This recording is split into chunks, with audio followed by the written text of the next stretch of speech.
o por lo menos en mí, y sé que en otros muchos. La influencia de Huidobro la encuentro como más indirecta. Por supuesto, siento un gran respeto por su poesía o por un libro como Ecuatorial, pero no creo que sean libros que revuelvan las vísceras de los lectores vocacionales que somos. No lo creo. Se puede discrepar, claro. Claro, por ejemplo, pero hay libros de Neruda que son imprescindibles, encuentro yo, que son Las Tres Residencias. Sí, a mí Residencia me en la gusta, Tierra. a mí, fíjate, a ver, vamos a hacer una lectura anacrónica de Neruda, quiero decir, vamos a leerlo desde ahora. Leído desde ahora, yo encuentro que incluso la residencia en la Tierra, las residencias, tienen un componente retórico fuerte.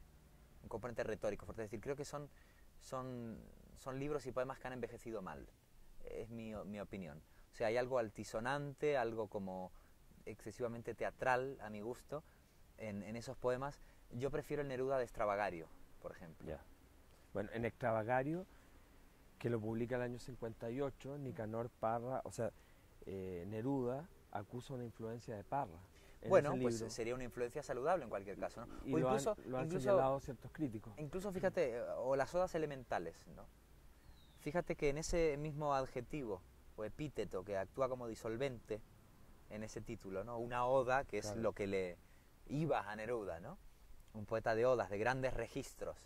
De pronto, con el oxímoron ese de elemental, lo que está precisamente acusando es una conciencia de que hacía falta un disolvente en el lenguaje poético que le estaba empleando, ¿no? Entonces me gusta el Neruda que está siempre compensando su tendencia a la grandiosidad, a la grandilocuencia, con una mayor no solamente coloquialidad, sino sentido de lo pequeño, ¿no? Ese es el Neruda tenso que a mí más me gusta. Insisto, como lector, huelga explicar la importancia de las residencias en la historia de la poesía en castellano, pero es que no estamos aquí, digamos, impartiendo una clase sobre historia de la literatura latinoamericana. Como lector siento eso, es una opinión personal, ¿no?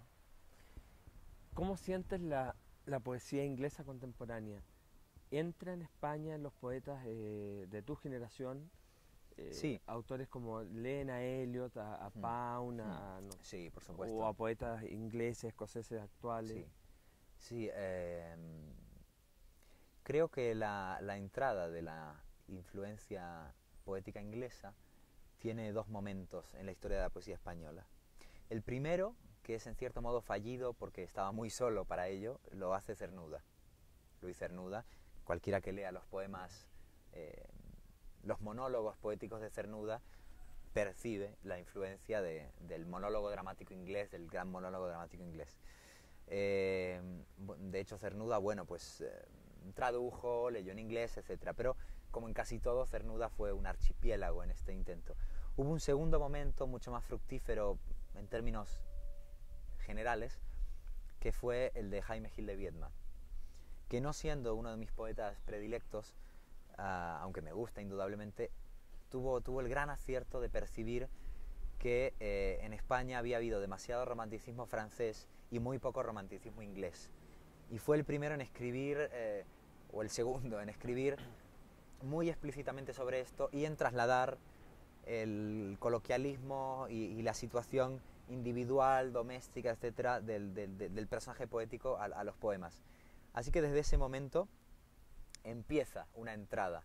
Y en mi generación, hombre, me cuesta generalizar, pero se me ocurren nombres como el de Pablo García Casado, que es un poeta de Córdoba que tendrá ahora unos, no sé, 36, 37 años, que tiene 3 libros fundamentales para la poesía española de la última década, que son Las Afueras, El Mapa de América y Dinero.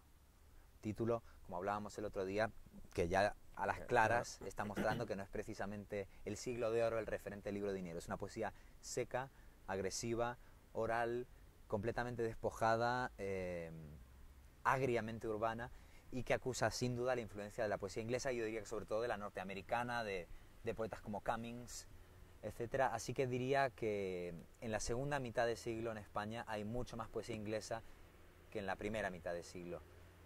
Pero efectivamente no es la influencia anglosajona la más relevante en la historia de la poesía española. Pero también hay tópicos al respecto, porque también a Latinoamérica llegan contados libros, ¿no?, de poetas españoles actuales, y a lo mejor el retrato de la poesía española a veces es un poco limitado, en el sentido, o sesgado. Hay muchísima más variedad de lo que parece, y en mi generación, por ejemplo, hay bastante influencia de las vanguardias y mucha influencia de la poesía latinoamericana. Yo te puedo garantizar que en mi generación ha leído muchísima poesía latinoamericana, publicada en Visor, en Hiperión, en Pretextos. Son editoriales que han publicado muchísimos autores latinoamericanos. Y en este sentido me gusta pensar, ojalá sea verdad, que mi generación, y hablo de mi generación en España, o sea, los nacidos después de los 60, ¿m? Que concebimos la poesía en español como una sola. Es poesía en español, no Claro. poesía de España, poesía latinoamericana, poesía chilena. Por supuesto, esto está limitado por la circulación de los libros, pero hoy en día con internet y etcétera, la verdad es que es más fácil que nunca hacerse una idea de lo que se publica en países incluso cuyos libros no llegan, ¿no? Bueno, tú acabas de de publicar un nuevo libro de poemas en Acantilado, Místico Abajo. Cuéntame, ¿cómo lo haces porque no siempre se produce que el autor tenga buenas novelas, buenos cuentos y que también tenga dignidad en la poesía? ¿Cómo haces para compatibilizar, bueno, que además dentro de tus novelas también hay poesía? ¿Cómo lo haces para hacer compatible el poeta y el narrador? En general, la respuesta está un poco contenida en tu pregunta, que es buena, ¿no? O sea, me interesa un poco la invasión de géneros, ¿no? O sea, no considero que los recursos narrativos no puedan figurar en el poema, o sea, un poema con personaje, con situación, igual que creo que la prosa puede ser perfectamente musical, metafórica, no digo cursi, no digo prosa alambicada, anticuada, manerada, ¿no? Hablo de una prosa de lenguaje intenso y elaborado, aunque sea un lenguaje de nuestros días, sino del pasado, ¿no?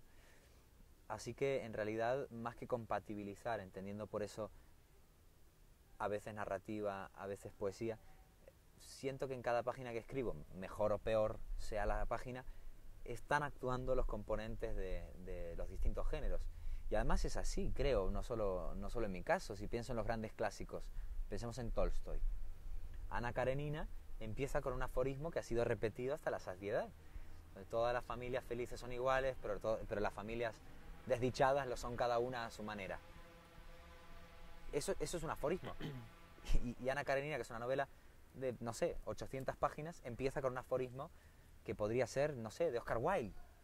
O sea que no creo realmente, a veces confundimos un poco las etiquetas editoriales. Oye, te tengo que vender este libro. El vendedor pregunta, ¿y qué es? Bueno, pues di que es una novela. Bien, pues señor lector, le vendo una novela, ¿no? Pero no confundir las etiquetas, el envoltorio que el mercado exige y que es hasta cierto punto comprensible, ¿no? Porque tú vas al cine y quieres saber si vas a ver una película o qué, pero con el contenido intrínseco del libro, que muchas veces es mucho más híbrido, ambiguo, y a mí me interesa esa ambigüedad. Claro, por ejemplo, el libro de